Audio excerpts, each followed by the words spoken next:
What's up, everybody? Justin Soderberg back here for another episode of the Maine State of Mind, episode 41, with my friend Mike McMahon of College Hockey News and the Mac Report. Came back on to talk a little college hockey again. He came back in October-ish to talk college hockey to start the season, what the season would look like, and so on as going into a COVID year. Now he comes back to talk a little bit about what the season looked like, what the playoffs are about to look like, what can you expect, and so on. We focused a lot on Hockey East because that's what Michael he covers mostly. Maine plays New Hampshire tonight. If you're listening to this podcast on Wednesday when it's released, as well as UMass Lowell versus Vermont. As well as this coming weekend, there's more games and so on and so forth. And the second weekend in April is the Frozen Four. Michael will be in attendance to cover the game for College Hockey News as well. So great episode. If you like college hockey, if you like hockey in general, Mike is very knowledgeable. This is episode 41 of the Maine State of Mind. And just to say it again, please subscribe and follow us on Apple Podcasts and Spotify, as well as on YouTube. Give us a rating on Apple Podcasts. 5 stars would be great. I really appreciate it. You can find us on Instagram and you can find us on Facebook at The Maine State of Mind. This is episode 41 with Mike McMahon of College Hockey News and the Mac Report. Enjoy, everybody.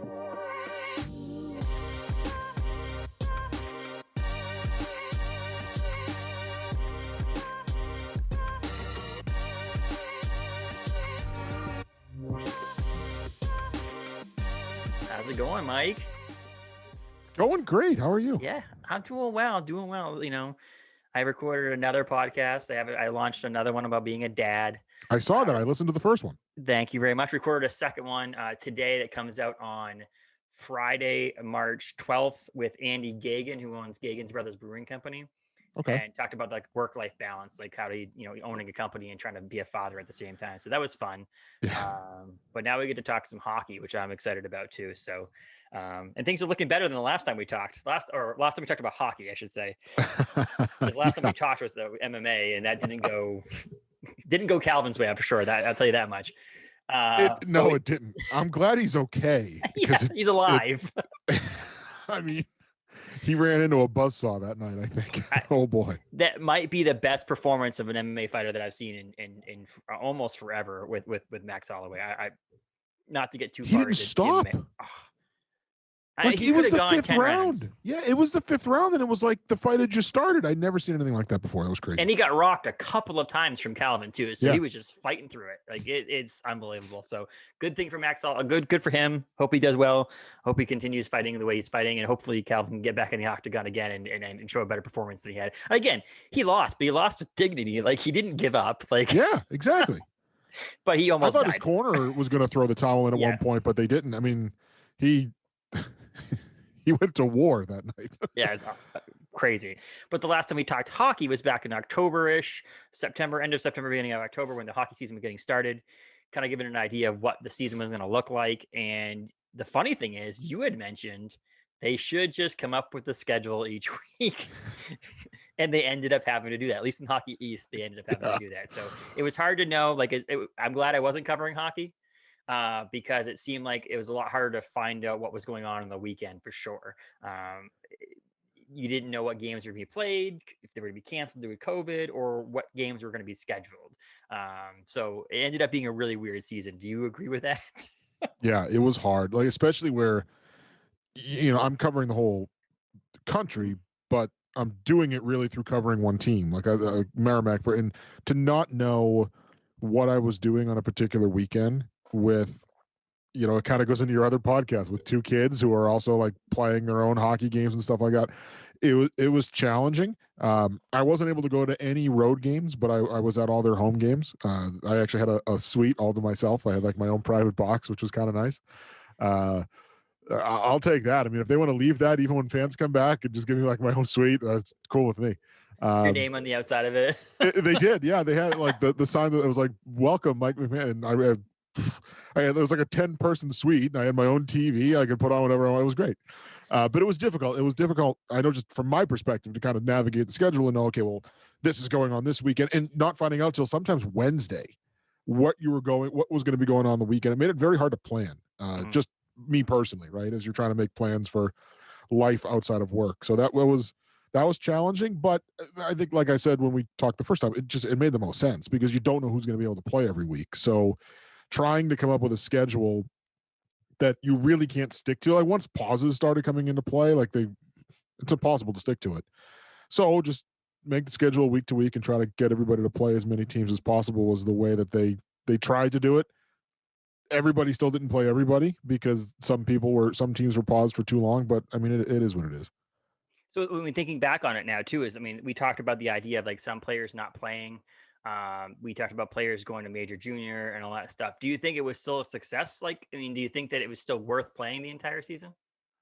Yeah, I mean, I think playing's better than not playing, especially if you ask the players, they want to play as much as possible. Mhm. So I think from that perspective, it's better to play than not play if you can. And they found ways to do it. I mean, some teams were paused more than others. Some teams had uh, stricter protocols in place than just what the league had put out. Like I think Boston University was, if a player tests positive, he's out 30 days, regardless. And the league policy was more along the state guidelines in Massachusetts, which were you were quarantined for 10 and then you could test out early if you had a negative test, whatever the state guidelines were. So that's why like David Ferentz and Drew Comesso at BU were out a month. They missed a month of the season because that was BU's kind of internal policy. But I think anything you could have gotten done from a season standpoint would have been good. I think for the players, just to make it feel somewhat normal for them, and they want to play. I mean, plenty of guys in college hockey, you're trying to figure out ways how they can get into the NHL and things Mhm. like that. So you don't want to lose a whole season. And they were able. I mean, most teams were able to get in 15 to 20 games. Some teams got in more across the country. I mean, some of the schools out west got in even more than that. So I think for the most part, the fact that they've been able to get as far as they've been able to get, and we're not done yet, but the fact that Mhm. they were able to get through a regular season is a positive. Yeah. I mean, yeah, like I said, I'm looking at the Hockey East on their website. So yeah, like 21 games for Boston College, 14 for BU. Yeah, so like UMass will had 15. So yeah, it's like a little bit like the 14 to 21, 22. It looks like UConn played 22 games. Wow. Same with Massachusetts. But that is pretty. It's weird. How did they do the rankings this year though? Like, was there a CHEPI or the Hockey East Power Index? How does The that work? Heppy, the Heppy. So they they determined pretty quickly that they weren't going to be able to do a traditional points Mhm. standing because not everybody was going to play the same number of games. Then there was a thought of, well, they'll go with points percent, like almost like a winning percentage, but points Yeah. percentage. But then they realized, well, wait a minute, not everybody's going to play. It's not going to be a balanced schedule Mm. because not everybody's going to play everybody. So they came up with essentially the pairwise. They haven't released the formula, but from what I understand, it's basically modeled largely after the pairwise. And Which is a perfect system, right? yes, of course, but j- just done within the league because none Okay. of the teams played any non-league games anyway. Hmm. So they essentially came up with a formula that's kind of like their own version of the pairwise to rank the teams because of the fact that nobody was going to play the same number of games Yep. and nobody was going to play every opponent. And it's become known as the Heppy. And did I read online that so we're now at the end of the season, right? So this past weekend was the last games of the season. Now we're into playoffs. Yeah, regular season. Yep. Yes, Playoffs and so start, now I we're think, in a Wednesday. single elimination playoffs, all on Yes. campus. Yep. No, they're not even playing the championship at the Garden, No. which I understand, but in the same sense, like just not have anybody there. At least let the teams play. Yeah. Like and obviously, you're bringing them into a city. Maybe they're not normally in the city or da da da. But like, my mind was thinking that like watching the All Star game on Sunday night, I realized the NBA All Star game. I should clarify, but I realized, imagine like some of these players that got their first All Star appearance and they're playing in front of like 15 people in a fake crowd. Like, Yeah. what I know at that point, it to me was like it was fun in a sense to watch on TV, but like the idea that like is it the same? And it's a little asterisk. Like same thing with like the championship games in the major league, arenas over the past year of like playing a championship in an empty arena. Like I Yeah. can't imagine that the hoisting the trophy up at the end of it is as exciting as it is if you're. But I thought if you can get that little bit of an excitement about playing on a rink like a professional rink like at the Garden would be kind of cool, even if there was no fans in the stands. Yeah, I think the biggest obstacle, my guess, is just the cost. Mhm. I mean, to rent out the garden and not sell any tickets is probably fairly cost Yeah. prohibitive. Well, I I would know what it assume. is to rent out. Like I help with the Comic Con in Bangor, and I know what the cost of renting out with the Cross Insurance Arena in Bangor for a weekend for that facility. So I can't imagine what it would be costing for the garden for even a day.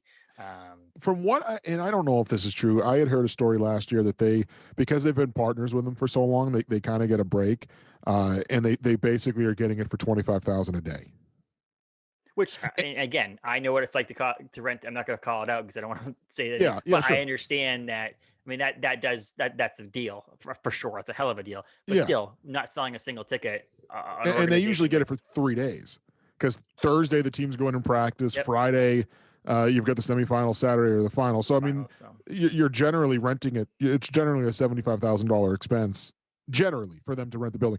And I know that's not a deal, and it has to do with the fact that they've just been partners with them for such yeah, a long period of time. and then you're not Uh, including the cost of these teams that also have been able to sell tickets all season. Now yeah, this team has to actually, if you're say Maine, obviously not the chance of Maine playing in the championship is low, but say Maine, someone like Maine who's traveling from 4 hours away has to then come down there, stay the night in a hotel, and so on, without having bringing any income basically yeah, this year. I can understand that too, yeah. It's but a little again, easier to just say, okay, whoever's the highest seed hosts the game, and Hockey East can go to that school and say, we're not paying you anything. Like if it's BC, you're hosting it, but that's it. You're not getting any. We're not correct, paying yeah. you. And so, I mean, it is different. So this year, did they stream all the games? They did. They Okay, and did. were they free? So the games that weren't on Nesson Okay, streamed on collegesportslive.com, which is a property owned by CBS. okay. And they were free. Yeah. So you could have watched every game in the league for free. Do you think that's what I'm trying to think of? Like, obviously, I want to focus on like this year and the playoffs and stuff like that. But is that stuff like that, like stuff that will continue on? Like, I I know hope I've had so. conversations with people about other things, and like, we're available to sell beer at my restaurant to go, or alcohol to go. With this temporary law in the state of Maine, but they're talking that it potentially could be extended for at least a year and then maybe forever because nothing bad happened so Yeah. far. No accidents have happened or Yeah. arrests have happened because of it. But I think is that one of the things that they hopefully the Hockey East will do something because I feel like I always felt like whenever I was home on a weekend and I wanted to watch a game, it was really hard for me to try to find a way to watch the game.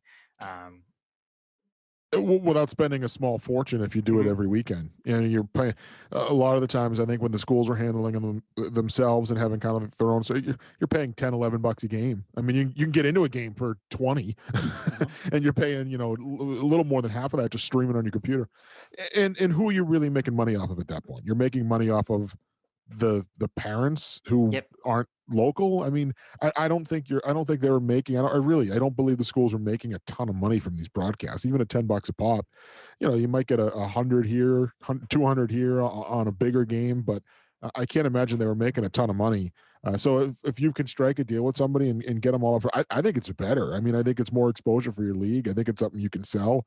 Uh, the only thing I would say is if they're able to do something like the NCHC has their own, basically their own streaming service, and they charge a subscription for it, but it's a yearly subscription and you get every game. I think you can buy them individually too, but most NCHC fans, I imagine, are going to just buy the The league season. pass and get every game. Yes. So And additionally, I it remember looking back on it, I was like, I knew some places where I knew as a person covering the game where to find where they were streaming, but it still yeah. took me time to find where that was. Like going to the schedule on their website, go huskies.com or whatever it was, finding the schedule, clicking on the thing, going to the link, finding the way to where to buy it, but also having to buy it from 10 different companies Well, potentially. that's the thing. Yeah. And so like having this different, the cost was one thing, but the idea of like no streamline to it, like, and there were certain places like Northeastern, I believe was free. They were Um, doing it free on YouTube for a yeah, while. and so there's that aspect of it too. So it was like which schools you had to you almost had to plan your entire season out if you were going to watch it on TV on where Yeah. to find everything. And so Yeah. there was one spot to go to that you just knew to go to collegesportslive.com every single time. I do it at the restaurant when like UMaine plays football. It's like, well, what channels what are they going to be on? They're going to be Where are on they local going to be? TV.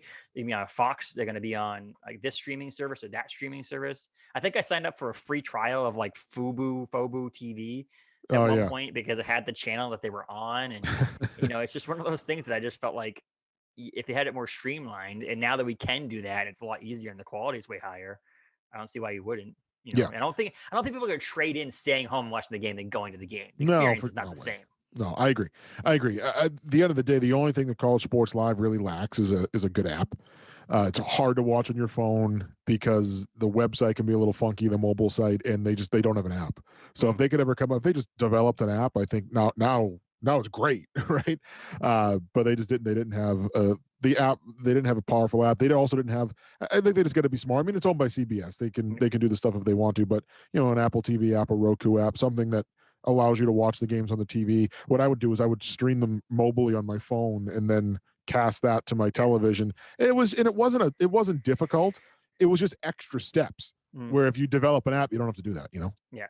And I think it's the future. Like I said, I still don't think, and especially next season, where people may be more apt to attend to arenas because the fact they weren't able to this season. Yeah. And by the time the hockey season comes around next season, we're now talking vaccinations are out. People are things are going to be safer. And so going to a sporting event in October, you're going to be more apt to go, I think, because you weren't able to go this year. But I still think if it's $20 to go to a game and it's $10 to stay home, or even if it's cheaper than that, $5 to stay home, it still might be worth the $15 to go see the experience in person. Yeah. This is No, for not sure. like you're not talking $5 to watch the game or $150 for box seats or whatever. You're Yeah. talking a very minimal increase to go see a game. So I don't think universities are going to lose income based on streaming it online. I think it's for the people like myself who aren't near. I mean, UMaine didn't play a home game this season, right? They didn't. They're gonna play one this week, but yes, but like the idea that obviously no one could have gone, but even UMaine only has X amount of games that I could go to. Someone who lives in yeah. Boston obviously has the opportunity to go to an arena every weekend, basically, because of Yeah. the short drive to any of the places. But like for UMaine fans, it's really hard for people to go visit a different arena. It's 3 hours away minimum. Anywhere To you get to an go. arena. Yeah. Even Vermont's 3.5 hours, right? Something like that. 3-4 Yeah, hours. because it's not direct across. You have to like go Yeah. down and so on. But Yeah, there's no route across the middle of the states there. You kind of have to go down and then pick up 89. yes, exactly. And so it's funny. So I am one of those guys. I'm a guy who will pay for online concert. Like there was a company out in Wisconsin area who had like a venue. It's like the Eagle something, and you could buy concert tickets for like 10 or $11 to stream the whole concert online. But the place was always packed, so people weren't choosing to stay home. It was me going. I live in Bangor, Maine, and the same bands that are playing there don't come here. So like for me to see this show, it was an opportunity for me to see it, and I was paying for it. It fell apart. I don't know if the venue closed or bands weren't signing on enough or whatever it was. But I watched many bands just on my couch with a beer at home in my underwear. It was the better experience for me because I couldn't go to it. It's not like I said, I wasn't trading the experiences. It was the only opportunity I had. And so, like I said, you're not talking about like the Bruins who have 41 home games. You're talking about college arenas who maybe have 10 or 15 games at home, and the rest of them are on the road. So you want that other opportunity to see the team more. I think that streaming it is a great opportunity for that. And there's advertising you can sell and all that crap too. It's not like sponsorships and all that stuff too. So not to get too sidetracked, but I drove by the concert venue in Bangor for the first time last year when I was up in Maine. Really? Covering Merrimack, Maine. It looks like a pretty cool spot to see a show. And they're doing a lot of work on it now. They're actually they didn't have concerts obviously all summer. Yeah. And so they're adding in, it's like a proposal for a multi-million-dollar expansion to it with adding like box seats and like physical actual seats because they have like folding chairs right now and all that stuff. So there's a lot going into it. I had Chris Rudolph, who works for the company, on the podcast talking about it too, and they're hoping for something this year, but I still doubt big venues like that in Maine, at least in New England. It'd be hard. We're not Texas, where they're just opening up willy nilly. It's done. So it's a little bit more. Yeah, it's over. It's over. Let's burn the masks. Everybody's done. And so I think Maine is a little bit different on that. I know our governor just did announce that they're like opening some things up a little bit more right now. Bars, things that are strictly bars and tasting rooms are allowed to open at the end of this month. Okay. But I still think that there's a summer left of reduced capacity. So they may be able to bring in some concerts, like you're not gonna be able to bring in a Metallica Yeah, because Metallica is going to be $1 million artist. But if you can bring in yeah, someone that's $100,000 and sell, 50% capacity tickets or something, it's outdoors. So maybe yeah, they'll have that, but I just think that the concerts themselves aren't coming back. I don't think for at least another summer. yeah. I agree with you. I think it's Yeah. probably a year from this summer before Yeah. big shows come back. I mean, I think with the hockey season, I think in the hockey arenas, we're in a good spot because it looks like most of the country will have availability to vaccines by the end of May, beginning of June. mhm. That by the time October comes around, even if venues are allowed to have 50% in it at that point, I still they'd be stupid not to do it at that Yeah. point. Oh, for sure. Yeah. I mean, Yeah, 50% of absolutely. Merrimack is what, 15, 16 people? Yeah, somewhere right around that range. I think no, but yeah, so like it is going to be good. And some of those places, like I said, joking about Merrimack, they're small university, small place, or small college, small place. So their 50% of capacity is a lot smaller than somewhere like UMass Yeah. or Boston College. But I But think, even a place like Merrimack, if you can get half capacity, which is about 1,500 people, yep. at $20 a pop, Mhm. you're gonna make, what's that, 30 grand a game? And that's not to mention, you mentioned the boxes. I mean, there's no reason why you couldn't rent out the specialty suite boxes at Yeah, certain places like this, because yeah, obviously there's walls, and as long as there's the right number of people in that box that are together in one group, there's no reason why they shouldn't be able to get all the boxes rented exactly. Yeah. because of that. So I think next year you'll see it a lot more, but I still think that the streaming service, especially for someone like myself, I'm about to have a child, so next year I don't think I'll be going to any arenas or anything that I could sit back and watch TV and watch this season and stuff. Yeah, for But sure. which I should have done this season, but things got crazy in this world. But so yeah, the playoffs are coming. They're doing them, which is something that they're going to do the national tournament too. They are. And is They there any are. restrictions on that, like who plays in what area, or is it just basically are they just going to test and then? Nobody has any idea. Which So, sounds about right. yeah. That sounds about right. Like Uh, they're still going to go with the 4 regionals like they always do. Manchester backed out. So one of them was supposed to be in Manchester. They backed out. I believe they're using the SNHU arena as a testing facility, which could be why. Or that's now possible. now maybe a vaccination facility. Yeah. But I know they backed out, so that regional got moved to Albany. So there's regionals in Albany, Bridgeport, Loveland, Colorado, and Fargo, North Dakota. Yeah. So they're going to do the regionals. My expectation, and they haven't said this, but my expectation is that they will be very regionalized. Usually they try to avoid the interconference matchups in the first round. I don't think they're going to be as strict with that this year. I think if it happens to fall that way, it happens to fall that way. But I do think you're going to see them try to keep the Western schools in the West regionals and the Eastern schools in the East regionals. The Western ones, I mean, Loveland, Colorado, with Denver more than likely out, and Colorado College more than likely out, and Air Force more than likely out, pretty much everybody has to fly to Loveland. So you're going to have at least 4 flights to Loveland. The way the split is right now, one of those Western teams might have to fly east because it looks like it might be like a 9-7 split. Mm-hmm. But I mean, for the most part, if you kept all the Eastern schools in either Albany or Bridgeport, they can all drive. You don't have to fly any of them. Most of the schools going into Fargo, North Dakota doesn't have to fly. If you put Duluth or Minnesota State or Bemidji, if they make it, any of those schools, if you put any of them in Fargo, they don't have to fly. So, I mean, realistically, you could end up in a spot where you only need I think in some of the projections that I've kind of done on my own, I've gotten it down to as little as 5 flights for 16 Mm-hmm. teams, depending on who's in. We still have the conference tournament, right? So we don't know who's going to be in or out. Yes. And really, we don't know at all because it's just a committee picking these teams. This is all based on my own kind of projecting and guessing. But I think you could potentially run it with as few as 5 flights, depending upon how many teams you get in there. And then the Frozen Four is still supposed to be in Pittsburgh, and 4 teams are going to show up there, and mostly everyone's going to have to fly to that. I would imagine, unless Penn State, wins the Big Ten and goes on a run. But correct, yeah, which not likely. But Wisconsin. So that, according to Adam on your College Hockey News website, on the 7th, he posted that it looks like Wisconsin, in Albany, but all the rest of them being UConn, UMass, and Clarkson. Yeah, and Wisconsin's one of those where, like, I think Wisconsin, Bowling Green, if they get in. There was another one, Michigan. Yep.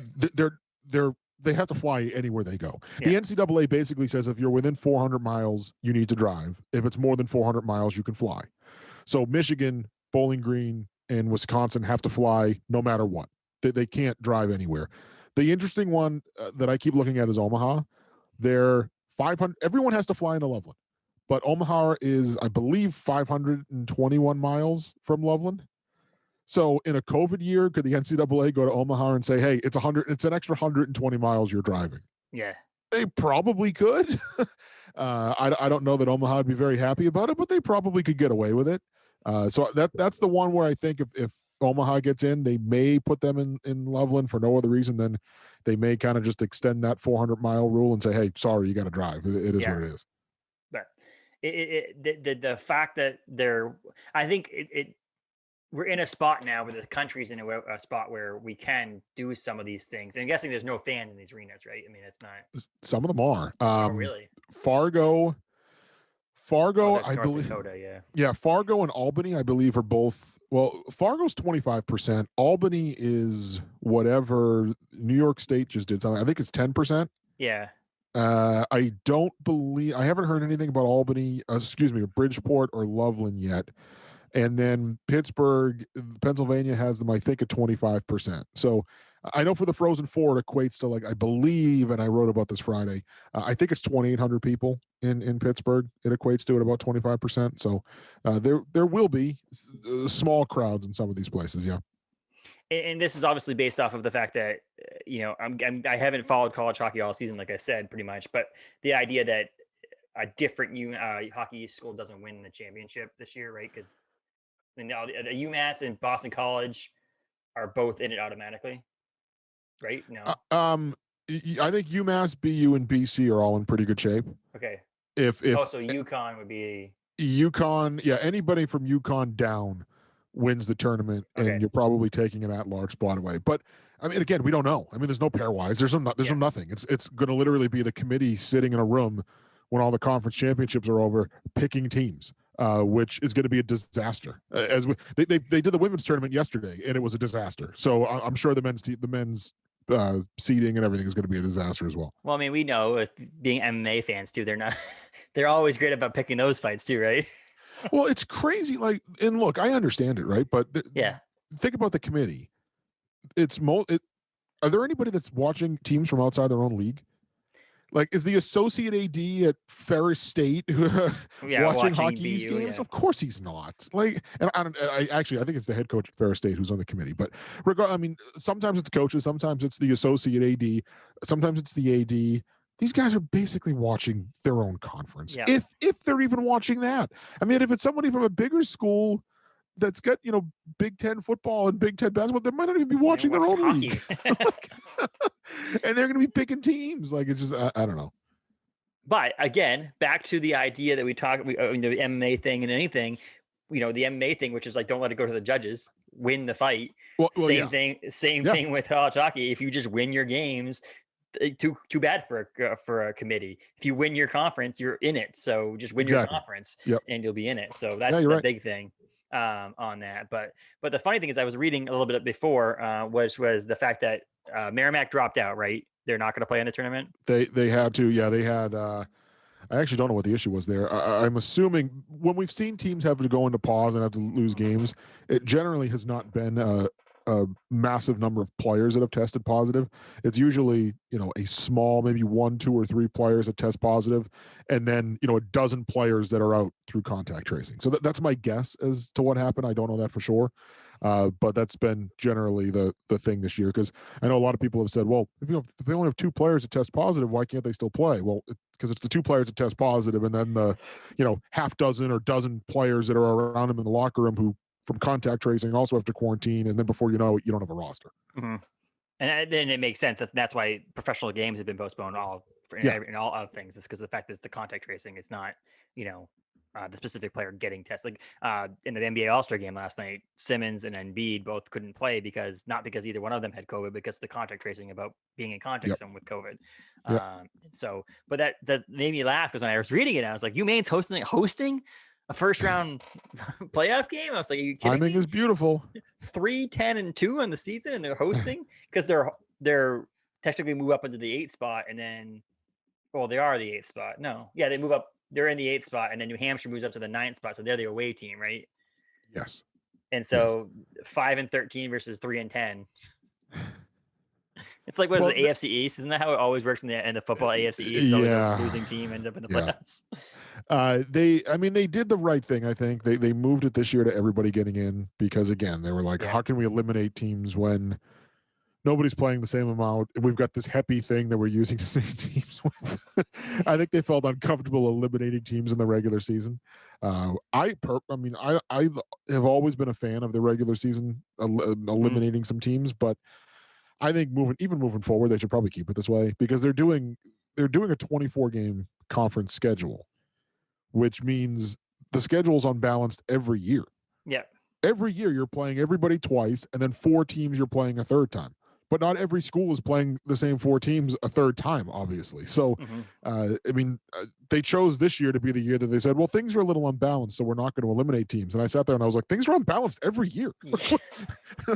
You have an unbalanced schedule. It's never balanced. Just they play the same number of games every year. I understand that, but your schedule's unbalanced all the time.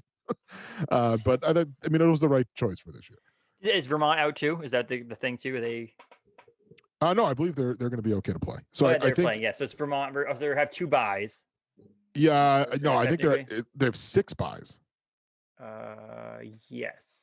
So it's going to be Lowell against Vermont. Oh yes, Lowell, Vermont, New Hampshire, and Maine. then Maine, New Hampshire, and then those 2 winners will get you at 8 for the quarterfinals. Correct, and then the winners from those games play BU and BC.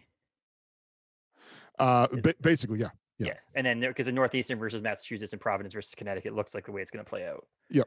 But again, I'm 100% agreement with you with the idea that I feel like when you don't have someone not make the playoffs, even if you were to do 10 teams, like even if you were to say one team doesn't make the playoffs, like just that one team in the 11-team league doesn't make the playoffs, was the idea that it makes the regular season almost pointless. Like it helps your seeding. But like in the same sense, like for example, for Maine being 3-10, say they knew they were going to make the playoffs, 3-10. Let's just sit the last 2 games, all of our good players, and have them rest up. Or someone has an injury, kind of ailing them a little bit. Let's just not. We're going to make the playoffs anyway, and then we'll go full force in the playoffs, especially in a single elimination tournament like it is this year. Well, this year, yeah. I mean, you could just play your ass off for one game, and BC could lose in the first, their first round. Which anything can happen in one game. And 1 game playoffs is I have both sides of that too in normal life. Like I like the idea of a 7-game or a 5-game or a 3-game series because it gives you an idea of what the team is like. Because again, anybody can win 1 game. But I also like the idea. If you lose a game, you lose a game. You're out. Done. Yeah. Like you have to win everything to win the championship. Like basically, I mean, if you're not BC, BU, or maybe UMass, once the Hockey East tournament starts, you have to win every single one of your games if you want to win the national championship. You can't lose one. So, which then you go back and you think about it, with Maine only winning 3 games this season, they have to win more than 3 games to actually win the championship. So it's like and win everything. So it's like it's likely that they're not going to, but they're going to have to win 3-10 person could knock out a person who's 12-4. Yeah, they're going to have to win 4 games to win the Hockey East tournament. Hey, some people play hockey better in the playoffs. We love playoff hockey. That's true. It's a whole new season. That's true. But yeah, so it's an interesting thing to see. Like I said, this is the whole thing I had about the NBA and the NBA being in the bubble. That's the one I did follow the mostly during the bubble seasons. Was cool because of the fact that it was something special and something to like think about. Like people were taking it as we're gonna put an asterisk next to the Lakers because they won in the bubble and they didn't win they didn't have to win on the road and all that stuff because they were technically playing the same arena over and over again. But I was like, no, make it a special thing, make it a remembering thing. Like remember that weird year that we were able to overcome obstacles and win this thing. Same thing with anybody who wins the Hockey East championship as well as the NCAA championship. The idea that they had to overcome something weird this season, playing weird games, not playing a game at home for you, Maine, until Wednesday. It's like you should, if you win any games during this time, you should be proud of it because it was such an anomaly season. Like I think there's something to say about that. Yeah, it's not like it's been easy. No. If anything, this has been a million times harder. Just from the fact that these players are being tested anywhere from 3 to 5 times a week, depending upon what type of test they're using, and staying away from each other in the dorm. I mean, Merrimack had, I'll use them as an example because this was the story from a couple of weeks ago. They had all of their freshmen were unavailable for a game against Boston University. All of them. all because there was an outbreak in a freshman dorm, and until they had been able to clear themselves with negative tests, they were all unavailable. So they lost an entire class of players for a game. I mean, it's stuff that like we've just never seen before. So, Yeah. and I'm sure it's stressful. I mean, I remember being a college kid. It was a long time ago, but I remember like being a 22-year-old kid and not being able, hardly even being able to go to class because so many of the classes you're living there, but they're virtual anyway. But not being able to go to the dining hall. I mean, a lot of these players are going from their dorm room to the rink and then back to their dorm room again, and that's their life. It's like it's two places. I know some of the teams are even doing like meals together, you know, in locker rooms so that they don't have to go into the dining hall, so they don't have to risk being around other students in case. I mean, they're basically. I mean, you know, look, I'm not trying to overstate it by any means, but I mean, come on, they don't have much of a life other than I'm going to school in my dorm room all day, and then I'm getting dressed at maybe 3 in the afternoon to walk to the rink to go to practice, and then when practice is over, I'm eating meals in the same locker room, and then I'm going back to my dorm room. It's the only 2 rooms I go in for like weeks at a time. It's gonna New be hard. definition of hockey is life. Yeah, exactly. I mean, I wouldn't like it for sure. No. I mean, I don't have to live that way now. I mean, yeah, we've got restrictions, obviously, but like I can go from my house to the grocery store if I want to and not have to worry about putting my entire team in jeopardy of losing games and having to go on a pause. You know, these guys can't go out to dinner. They can't go to the grocery store. They can't go anywhere really without feeling like, hey, if something goes wrong here, it's not just me. I'm potentially, you know, throwing my entire program into disarray. So, but yes, the having more of a freedom. But I also feel like it's part of the responsibility of everybody, including myself and you and everybody, to do the right thing.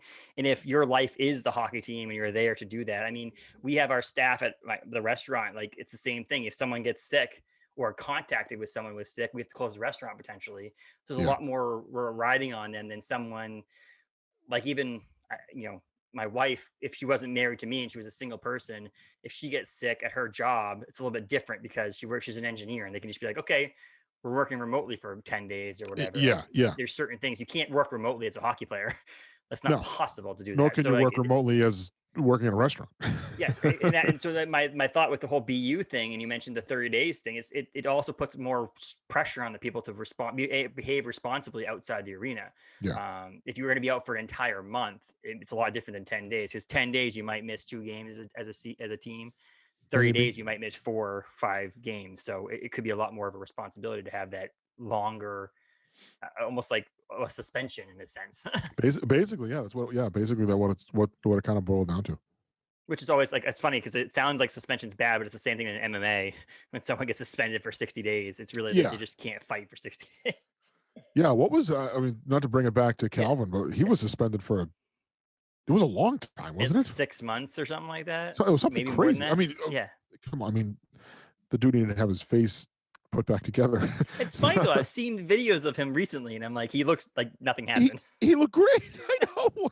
It was like 6 weeks ago. I saw this guy. You know, it was the more vicious beatings I can remember. And I saw a photo of him doing something. I think it was a charitable thing recently. And I was like, geez, for a guy that looked like he was in a car wreck a couple of weeks ago, he looks great. Same thing with Paige Van Zandt though. When she did the bare knuckle thing and she lost, she looked horrible. And then like 3 days later, she's, you know, dressed up in a bikini at the pool with her husband. And I'm just like, what the hell? Yeah. If I got a scratch in my face, it'd be there for 4 months.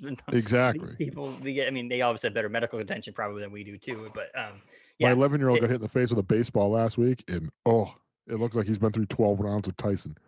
Like it's the bruise just won't go away. And that's the thing. But then you have someone who got basically murdered in an octagon, and he looks fine now. Yeah. But and not to bring it up too much, but how about the guy who snuck in through the balcony on Fight Island and had to get kicked out? The bout that got removed from that fight because someone snuck into his room and broke protocols. Oh yeah. Like he like climbed up a balcony and like that's like legit, man. Like if you're trying to get in that room by climbing up a balcony on like a 10-story building, okay, sounds like fun to me. I'd almost be like, all right, fine, you can get in. Like, fine. We'll put you 100 feet away from everybody else. You clearly want it that bad. So. Yes.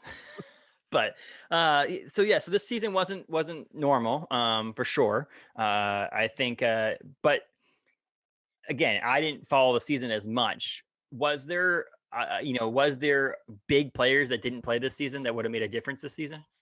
No. No, No, not really. I mean, everybody pretty much played, and there was a few guys that signed. Obviously, I think they probably would have signed anyway. either way. So I think anybody. I don't recall any. I don't think there was any player that opted out the way that some did in the pros that I can recall. Um, to think more sentimental on things too is, I mean, must be tough for seniors who this is their last season though. Like whether you had a great season this season like BU or BC or didn't like Vermont, I just feel like you don't have that send off like you normally would have with the arena and people cheering for you and your family being there and all that too, and knowing that this is your last season, and especially for those people who aren't amazing, the people who are Yeah. your mediocre hockey players that fill out the roster but that aren't going to go on to play professional hockey. It must be a difficult year for them for sure. I think so, and we'll see how many of them decide to come back. The NCAA gave everybody an extra year of eligibility. Okay. So those guys will have the opportunity to come back if they want to, but also if the school can make room for them. Because while they gave the players an extra year of eligibility, they didn't give the schools more flexibility in their scholarship room. So the schools still have 18 scholarships to work with, which means either they're going to say to the players, yeah, you have an extra year of eligibility, but I don't have money for you. Yeah. So you can come back if you want to pay. Or they could go to they may have to go to an incoming freshman and say, you need to be pushed off a year because of that. I mean, it's going to have a domino effect. What I would have preferred to see them say, okay, we're going to give everybody an extra year of eligibility, and we're also going to allow you to extend their financial aid an extra year. Don't give schools an extra scholarship, but allow the schools to extend the financial aid of those affected players one extra year if they wanted to use it.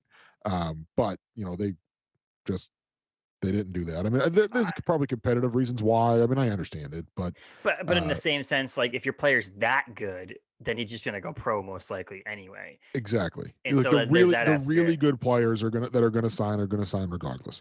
And also I can understand them like trying to, like, there is a lot of in 2020 into 2021 like making yourself look good too by saying certain things and doing certain things, and it could have been the NCAA being like, okay, we're going to look good because we're going to give everybody an extra year, but in the same sense it might not actually be possible for any of these players to actually play an extra year because of the situations the schools are in. It's going to be tough from an execution standpoint. I think there's going to be some players that are going to be disappointed that might say, hey, I want to use my 5th year to get that that actual senior year, and there's going to have to be some tough conversations where schools just say, there's not, I appreciate that, but I don't have room for you. Mm-hmm. I mean, what's the requirements of classes though? Like, is it something that someone could come on and play and do like the minimum amount of classes they wanted to play? I mean, I don't really know. I think so. I mean, there's guys. I'm sure some of them may use it to say, well, I'm going to get a grad degree. I'll be a graduate student and get a graduate degree.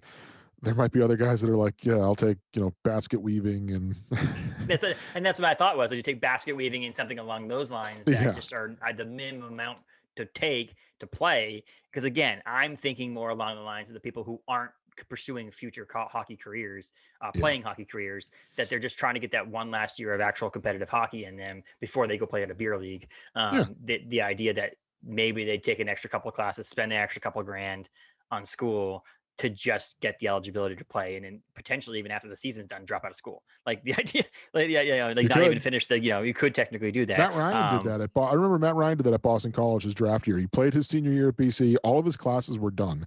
So he took like one class a week, and it was like a Tuesday night class, and it was a class that met once a week. So he was basically a pro football player his last year at BC. And then when the football season was over, he left school and started prepping for the draft because he was done. He had already actually graduated like at the end of his junior year, so he was he was a pro football player in college for a year essentially. And that's the weird thing about, and that's a lot of things that makes college sports really cool, is there's all these other aspects that go into it. It's not as simple as a contract that you have to abide by, or salaries they go by, like in professional sports. That the college is the eligibility years, and this classes you have to take, and this whole thing about COVID taking an extra year and all that stuff goes into it as well, which is pretty makes it more of a unique sport to follow in that aspect. And plus in hockey as well, where there's the whole signing early and you're drafted by a team and all that stuff too, which I still think, and the day I die, I think it's one of the coolest things about college hockey is the fact that you can have that little Bruins logo next to your name, that you're technically quote unquote property of that team, but you can play college hockey. And I think that's one of the coolest things, because it's like some of these younger people following the game might be huge Bruins fans and watch, a Merrimack College game and be like, oh, that person plays for or is drafted by the Bruins, and they follow them through their career. Unlike other sports where it's like once they leave college, or once they're in college, they're a college player, and then they move on, they're whatever team they drafted by them. I wish other sports would follow that same model. I mean, because it also gives the guys more time to develop too. I mean, a lot of the 18-year-olds, they're not ready to play the NHL. Mm-hmm. I mean, what do you get 1 or 2, 3 players a year at 18 that are playing in the NHL? Maybe. I mean, so most of these guys need that time anyway. So I mean, the only other sport I could see it happening in is baseball, because, well, one of the reasons I'm saying that is because you have like the basketball. There's only so many players that can be on a team. Yeah, the minor leagues aren't there yet, so like smaller rosters. A lot of people would get drafted early and then never get signed. Yeah, because of the fact that there's not enough spots to put them in. Whereas like hockey has the minor league teams they can send them to.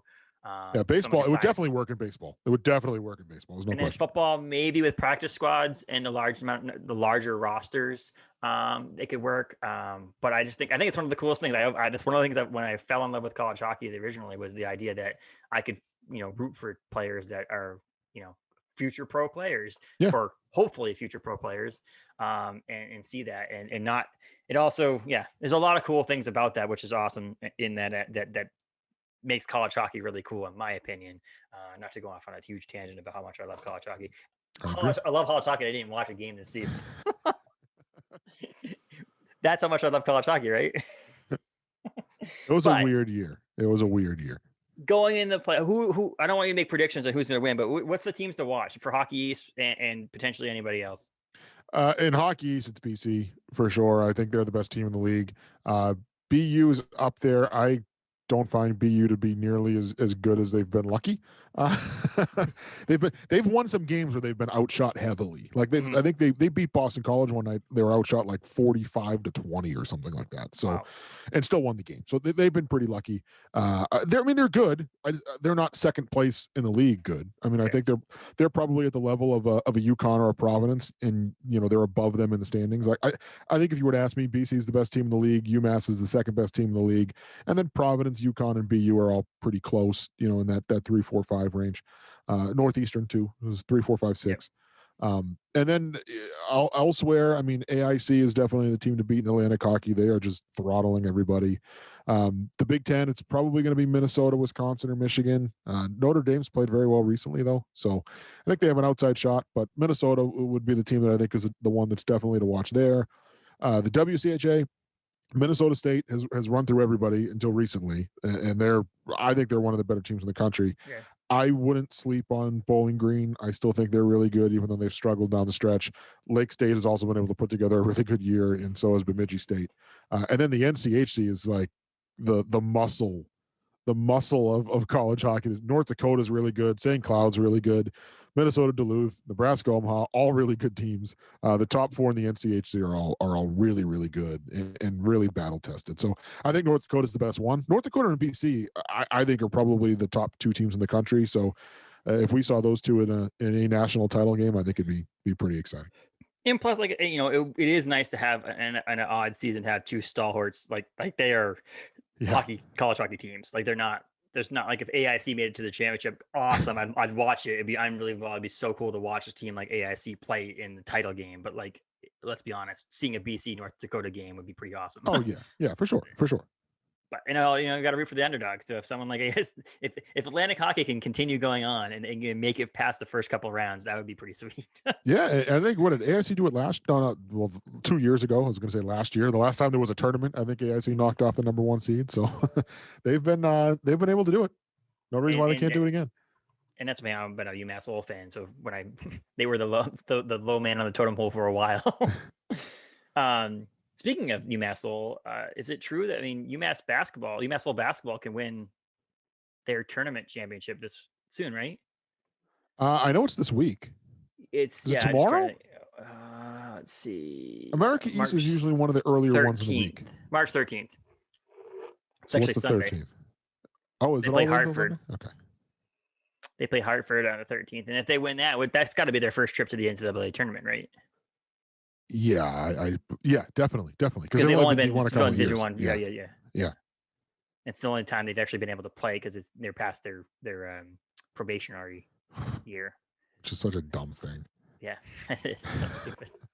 And because let's be honest, any team that jumps from Division 2 to Division 1 is going to struggle in the first place. So if they end up winning, let them win. Like, that doesn't make any sense to me at all. Exactly. Merrimack had their first Division 1 year last year and actually won the conference in men's basketball. They finished in first. They couldn't go to. There was no conference tournament anyway because of COVID. Yes. But they weren't able to go to the conference tournament. They finished in first place. It's like you got to give the team credit because they've been recruiting Division 2 players for years. Yeah. I know obviously there's just more discussion in the backside of it that they're going to be going to Division 1, so hoping to get some of those players that are borderline. And that's what Merrimack had done for sure. They had quite a few guys on that team that were Division 1 caliber players. But I mean, to be like you can't even play in your conference tournament, let alone the for not even for a year, for 4 years. Yes. So an entire class of players. So you could make the argument, okay, let's say 2 years. If you want to do a 2-year probationary period, that's good. Let the team advance, get their attendance up or whatever. Yeah. But 4 years is funny because I mean UMass Lowell soccer was like that too because UMass Lowell soccer. They did. I remember that. Like kicked ass, and then they were like, "Oh, sorry, you can't." Like they won a bunch of stuff, and they're like, "You can't play in the championship because of the or play in the tournament because of the fact that you aren't technically Division 1 yet." And it's like, I remember they did that. They honored the men's soccer team at a game that Merrimack played Lowell at Tsongas because I was there, and it was like they finished in first place in America East and couldn't go to the American East. And they killed. Like it wasn't even like they barely did it. They were like the team to beat in the entire conference, and they're like, crazy. "Oh, well, we're gonna let the second place team do this." It's ridiculous. I don't. It's just the 4-year thing always struck me as like you got to be kidding me. So you're gonna have a class of players show up and never be able to compete in the postseason. Just doesn't. Even though they're Division 1. Yeah, even though they can play for Division 1 school and all that stuff, but I don't get it. It's crazy. So this is this is Merrimack's first year, 2020-21, or is it 1920? The 1920 was their first year, so this is their second year as a D1 school. That's pretty cool. So two years left after this of not being able to play in playoffs. And that's the year you stop covering. Yeah, it could be, but no, I mean they've had some teams. They were a pretty good D2 program for a while. I mean their men's lacrosse team was coming off back-to-back national championships at the D2 level. So they, I thought men's lacrosse was going to be able to compete right away too. And I think like again, it's kind of a bummer. Like let's see what they can do against some of these top schools and be like, oh yeah, well you can win your conference but not get in the playoffs. I don't get it. And again, like the UMass Lowell thing, say this was 5 years ago when UMass Lowell was in the probationary period. Can you imagine them playing this, like having the ability to play in the NCAA tournament, which we know for a fact they're not going to win the whole damn thing, to actually not let them have the experience of that because they're and just to get in, just from like a school standpoint, the money you get from the bid and just the exposure of playing on national TV against whoever you're going to play, Villanova or whoever.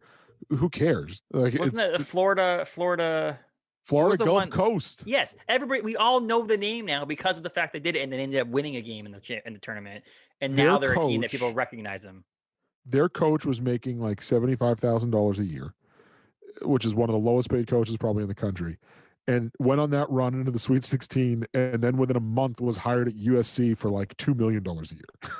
So that's my point. That meant the whole point about this whole conversation is the fact that it doesn't make any sense because you're literally taking away life-changing opportunities for some of these people, including professional, the student athletes, which are the whole point behind this whole thing is the idea that, you could have made or break a player that can get some exposure from professional leagues.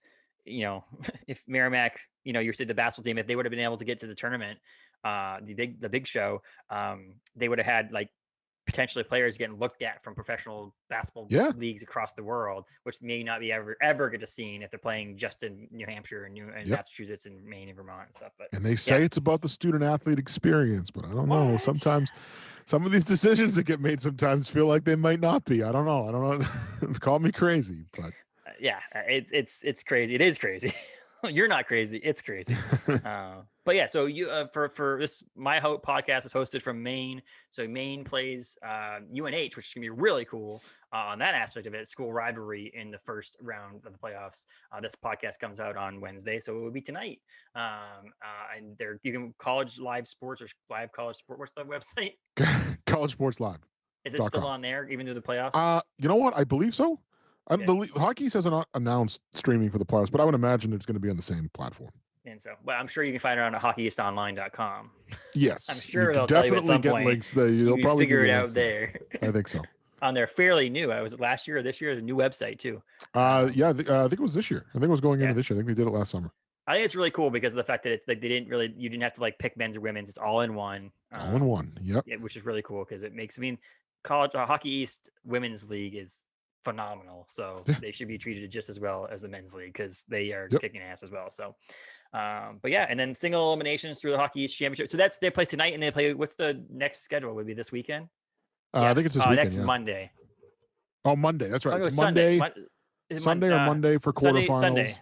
Sunday. And then semifinals a week from today, a week from Wednesday, a week from today. Okay. And then the finals, I think, are the 17th. Is that right? No. No, it would be 17th is a week from Wednesday. A week from today is the 17th. Yeah, so something like that. Whatever. It works out to being like the 21st, I think, is the 21st is the last day. Okay, so we have tonight is UMaine and New Hampshire and UMass Lowell versus Vermont on the 10th, and then the next games are on the 14th, which is a Sunday, and that's the rest of the teams. It's the teams that win or win tonight play on Sunday against other teams as well as BU, BC, Northeastern Massachusetts, Providence, and Connecticut, and that means that the 21st would potentially be the championship. I think that's the last day for it. I think the championship is on the 20th. 20th. I think then the semifinals are on the 17th, and then the championship is on the 20th, I believe. I like that spread out thing too, where it's not like you're playing back, like you have a couple of days in between. Yep. Is that for testing though? Is that mainly the reason? Probably is my guess. Yeah, I think so. But because if you play against a team and a team tests positive, at least you have some time. How are they going to handle that? If someone tests like, do you just forfeit the game, or do they postpone the games, or? There's no time to postpone. They have to have the NCAA field set by the 21st. So I think if you like with Merrimack, right? Like if you have issues at this point, you're probably out. So if I'm an athletic department, I'm like, you're not allowed to do anything. Lock them all in the locker room. They can't leave. Food will be delivered. We will bring in beds. Food will be delivered. You are not. And then so the 21st. That means that the final Frozen Four will be the first weekend in April. It's the 10th. April 10th is the championship game. So, what is that? The weekend of the 28th will be the regionals, and then the weekend of April 10th will be the championship. And I'm guessing they're doing the same similar thing they've done in the past, where it's like the Thursday night is the Frozen Four, and then the championship will be on the 10th. Yep. Cool. I'm excited now. Now I might actually watch some hockey. I might actually watch Wednesday night game because there you go. Maine. Well, it's gonna be hard for me not to watch UMass Lowell. You can watch them both. You can flip back and forth. You can flip back and forth on the app. Well, there's no app, so I have to watch on my computer or my phone. That's true. Well, you could have put one on the computer and one on the phone, and then you'll be all set. You can watch both at the same time. Speaking of that, I had Devin McConnell on the podcast to talk. He's from the Arizona Coyotes now. He used to work for UMass Lowell. And then in next 2 weeks from now, Cam Ellsworth comes on the podcast. Oh, nice. Yeah, nice. Head coach at Norwich. Who's just killing it. He's as much as I hate to say the future for a coach, because I mean, obviously it's bad for him to look forward to the future when he's at an actual school right now, but he's got to have Division I aspirations at some point. Because I thought, no offense to Todd Woodcroft, I think he's going to do great things at Vermont. I thought Cam Ellsworth was going to get the job at Vermont and probably should have, but Cam's going to get a job somewhere, and he's going to do he's going to do exceptionally well when he does. I can promise you that. It's awesome to see those guys, and I love it that I had that opportunity to meet them and stuff like that. So like when I had a conversation with Devin, now him being in the NHL, now for his second franchise in the NHL, he was with the Devils. Now he's a director of sports performance or something like that, high performance director for the Arizona Coyotes. Okay.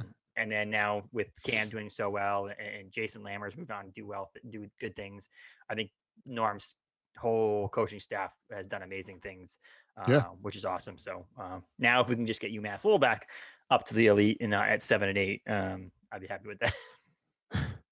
Not being a homer at all. Yeah, they were okay down the stretch. Yeah. They struggled at the beginning of the year. COVID year. Everything's written off. Yeah. I agree. Yeah, everything's COVID year. Yep. But sweet. Mike McMahon, you can find you have the Mac Report, you have College Hockey News, you have your Twitter, Mike McMahon's CHN. No, what's your Twitter? At Mike McMahon CHN. Cool. All my stuff goes there, so it's really easy to find. That's awesome. I'm selling my first tweet. I don't know if you saw that tweet come out. I'm selling it for 2.5 slices of pizza. Oh no.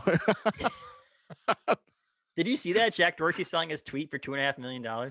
No, I didn't. The founder of Twitter sold his tweet. It's like an NFT. It's some sort of digital crypto, whatever, that is non-editable, meaning that like there's nothing physical you own. It's like a file you own that has his first tweet ever, and someone bought that code for $2.5 million. Like it's the only one of that specific code. And it's like it's a weird thing. People are doing that now. People have done that with like music files and all that stuff now, I guess. So I went. You can search for it. There's a way you can like you type your username in and from this date to this date, and it tells you your first tweet. And it Yeah. was the Bronx Zoo is awesome was my first tweet. And so I did not mention the Bronx Zoo. So, but I said, hey, you know what? They should feel honored. The Bronx Zoo Maybe got they may be interested in mentioned. buying it. Yeah, so I said. So I tweeted at them like, hey, you should be honest. Just 2.5 slices of pizza. I don't need 2.5 million. I'll take a couple slices of pizza. I mean, it was 2009. It was actually a month after Twitter was founded. Did not even remember that I signed up for Twitter that early. Like Neither did I. I signed up. I knew I signed up in 2009 because I saw it recently. Yeah. If you go to the page, it tells you Yeah. when you. So I think it was been like June of 2009 was when I signed up, or July of 2009. Mine was April of 2009, and I don't like. It was like that early. So, Twitter was founded in 2009. Yeah, Wow. 15 years. The 15 years this month. I would have assumed I was like, well. Me too. I mean, I think I signed up for Instagram like a year or two after it was founded. Yeah, yeah. Like, and that was more recently when I was actually on the internet a lot more. I did not realize that I was on Twitter month after it was actually launched. And you're right. You're like right at the ground level there. And I mean, honestly, my tweets aren't even. I don't have enough tweets for 15 years of Twitter. I'll tell you that much. And I don't even think you probably do for 15 years of Twitter. And you tweet a lot because of sports. Oh, because of sport. Let's see. Let's check because I have it open right now. It's kind of an embarrassing amount. I have. God, it's way higher than I thought. Really? I have 76,155 tweets. Oh, there you go. Where did you? It's quite a lot. Oh, you're on. You on TweetDeck? I am right now, yeah. How do you find out how many tweets you have? Oh, it's on TweetDeck. Just click on your profile. Yeah, I think I wasn't clicking on my right thing. And I've been a member since June of 2009. Justin, here I am. 18,047 tweets. And about 17,000 of those were when I was covering UMass Law. I was going to say, yeah. And yeah, I don't tweet about pretty much anything other than college hockey. Yeah, and that was the thing. It was like that's what I used it for mostly. And my wife keeps on saying, was I mentioned the whole tweet thing and me joking about my Bronx Zoo or whatever. And she goes, Twitter's still around? And I go, honestly, it's funny how people say that, but like if you're in the news, like news media or sports media or even stock market, stuff like that, if you're in those kind of industries a lot, then yeah, that's used all the time. It's not used for your generic thing anymore, like it was back when it was founded. When it was just Facebook and Twitter, it was like everybody had it just to have it. Now there's companies who don't even use their Twitter. Like you just look at it and they're just not even there because it's not necessary for them. But if you want to get the most current news, not saying the most accurate news, but the most current news is very Twitter important because distinction. It's immediate. Very important distinction. It is true, and it's crazy how because people just quickly put it out there, and then not very many people delete. Tweet whatever you hear. Don't understand why people don't delete something that's wrong. If you tweeted something that was incorrect, delete it. Like, why would you keep it? I've several times, not to pat myself in the back, but several times I've had to correct incorrect reports that other people have had out there about teams or players or, this kid committed to this school. And then the kid's like, no, I didn't. Can you please get out there that I didn't actually commit to that school? The other teams I'm talking to are calling me all upset, but I really haven't committed anywhere. Like that's happened a couple of times. And that's the world of media on Twitter for sure. Because it's just you try to be the first. Especially if you can link it to somewhere like Elite Prospects, where potentially you can get page views from having that news out there. You want to be the first one out there. So that's the one that links to your page.